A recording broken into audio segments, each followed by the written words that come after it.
Le château de Théméricourt, celui situé à Conflans-Sainte-Honorine, appartient depuis les années 1920 à l'école régionale de premier degré La Batellerie. Le Conseil régional d'Île-de-France finance la restructuration complète de l'établissement et a confié sa réalisation à la société GCC. Pour aller en toute sécurité du château sur les berges de la Seine à l'internat sur les hauteurs de Conflans, une des phases de restructuration consiste en la réalisation d'un ascenseur creusé au cœur de la falaise. Le conducteur de travaux de GCC, M. Duhoux, nous apporte des précisions sur cette phase. Le chantier a démarré en avril 2007 et l'heure de service doit se terminer en mai 2011.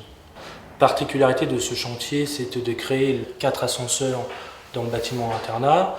On doit un 5e ascenseur qui va servir de liaison verticale entre le bâtiment château et le bâtiment internat proprement dit.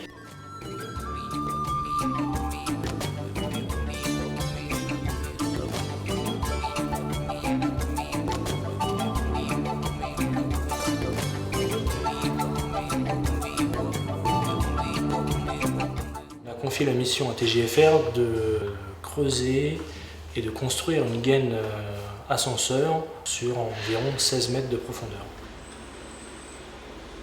Ils ont un bon prestige et ils ont une qualité de travail tout à fait remarquable. Quand on regarde la réalisation de la gaine, les bétons sortent et sont super propres. La gaine d'ascenseur est à 3 mètres de la paroi extérieure de la falaise et on a rencontré des tirants qui permettent de stabiliser la falaise.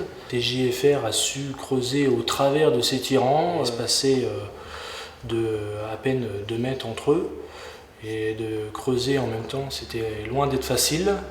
Et ils ont su s'adapter à cette façon de creuser sans toucher au tirant. Ensuite, techniquement, on a trouvé la solution pour renforcer la falaise avec la gaine ascenseur.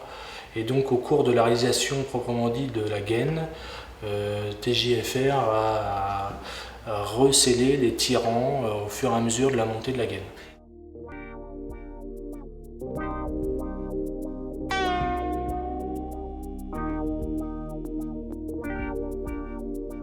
Dans un second temps, nous avons réalisé un local technique enterré de 200 m² à 4,50 m de profondeur, regroupant toutes les installations nécessaires à la gestion de l'établissement. Celui-ci se situant entre la limite de propriété et l'extrémité nord du bâtiment, le périmètre de son infrastructure a dû être réalisé à l'abri d'une tranchée blindée. L'accès de cette sous-station a été créé en galerie depuis l'intérieur du bâtiment existant, nous obligeant à reprendre en sous-œuvre certains poteaux, le bâtiment n'étant pourvu que d'un vide sanitaire.